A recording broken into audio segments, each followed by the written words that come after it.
दे सार मा बुंगोन? दिनै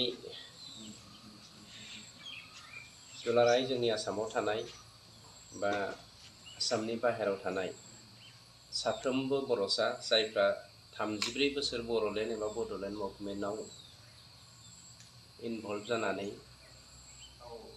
बायदिसिना केस जाबजानाय दङ। बे केस जाबजानाय साफ्रोमबो जोंनि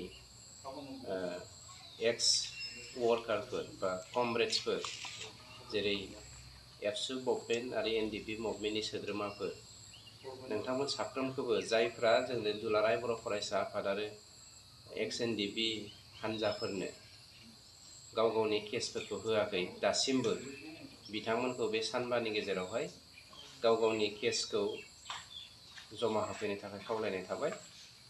बे जमा होनाय टाइमाव गोनांथि आगजुफ्रा जादों बिथांनि सेल्फ एड्रेस थानांगोन कमप्लिटलि आरो बेजों लोगोसे बिथांनि केसनि सेक्सन नाम्बार थानांगोन। बबे पुलिस स्टेसनाव बिथाङा केसखौ जाबजादोंमोन बे पुलिस स्टेसना थानांगोन। बबे जिल्लानिमोन बेबो थानांगोन।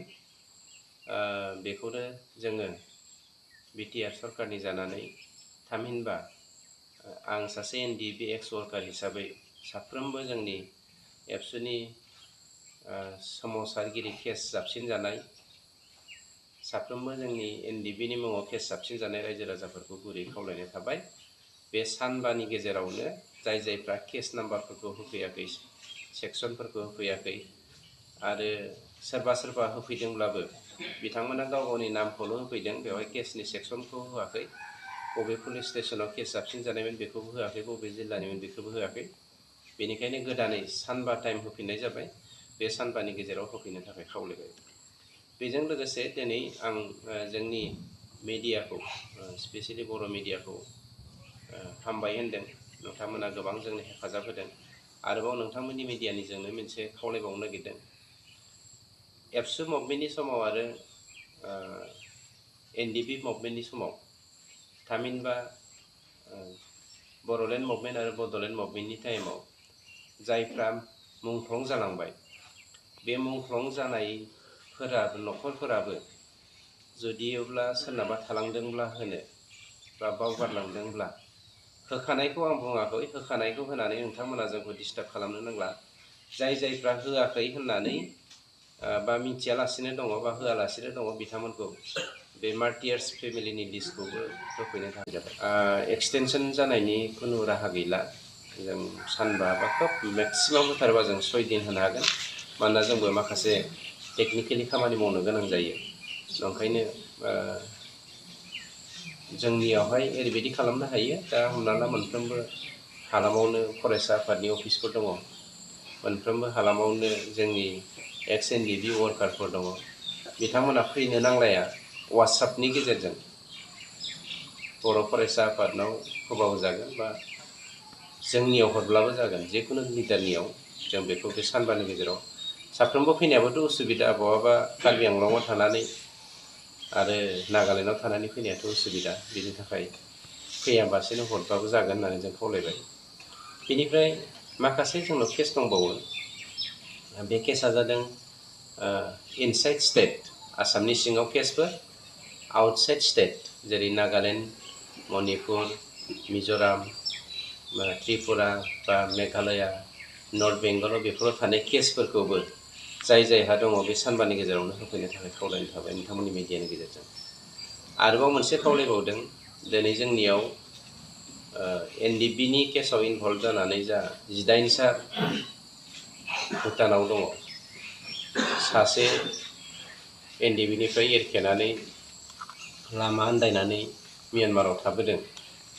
बेफोरबायदिनो बहाबा नेपालफ्राव जेल जानायफोर दङ नामा बा बांलादेशफ्राव जेल जानायफोर दङ नामा, बे रिपर्टखौ जोङो दाबो मोजाङै कालेक्सन खालामजोबनो हायाखै। दा भुटानाव जोंनाव 18सा दङ, बेखौ जोङो कनफार्म जाबाय। बाखि नेसनाव थानायखौ जोङो मिथियाखै। सोरबा न'खरा बेवहाय माने मिथिहोनो बावनानै दङब्ला बेखौबो मिथिहरनो थाखाय जोंनिफ्राय नोंथांमोननि मिडियानि थ्रुयै फोरमायहरनाय थाबाय। सार दासिमखौ मिथिनो थाखाय ओरैनो गोरलैयैनो मिथिखायो। मानोना बिथाङा आगोलनिफ्रायनो जायहा केस जाखादों केसनि सेक्सना बिनाव थाखायो आरो बिथांनाव केसनि सेक्सना जुदि गोमाबायब्ला उकिल हमनानै सानसेनि गेजेरावनो बख'नो हायो बख'नानै हरनो हायो। केसाथ' बेयावथ' राङारि अनसुंथाइनि गोनांथि गैया मानोना केसखौ जोङो 31 नैबे बोहैथि दाननि 31 थारिखनि गेजेरावनो जोङो फोजोबनायनि थांखि लाबाय। गतिके नंखायनो जोङो माखासे टेकनिकेलि खामानि मावनांगौ थायोखाय बेखौ जों सप्तासे टाइम होनाय जाबाय। सानबाबा मेक्सिमाम सप्तासे जों हमना बारायनो हागोन बारायथारब्लाबो जों सप्तासे बिनि थाखायनो होनो गोसो जायाखै मानोना सप्तासे होनोब्ला 10-12 दिन खालामनो नागिरो मानसिफ्रा। नंखायनो सप्तासेनि गेजेरावनो जों जुदि खामानिखौ मावाब्ला उनावहाय जों केस उइथड्र खालामनाया जोंनि थाखाय गोब्राब जागोन आरो बिथांनाव केसनि सेक्सना जुदि गोमाबायब्ला उकिल हमनानै सानसेनि गेजेरावनो बख'नो हायो बख'नानै हरनो हायो। केसाथ' बेयावथ' राङारि अनसुंथाइनि गोनांथि गैया मानोना केसखौ जोङो 31 नैबे बोहैथि दाननि 31 थारिखनि गेजेरावनो जोङो फोजोबनायनि थांखि लाबाय। गतिके नंखायनो जोङो माखासे टेकनिकेलि खामानि मावनांगौ थायोखाय बेखौ जों सप्तासे टाइम होनाय जाबाय। सानबाबा मेक्सिमाम सप्तासे जों हमना बारायनो हागोन बारायथारब्लाबो जों सप्तासे बिनि थाखायनो होनो गोसो जायाखै मानोना सप्तासे होनोब्ला 10-12 दिन खालामनो नागिरो मानसिफ्रा।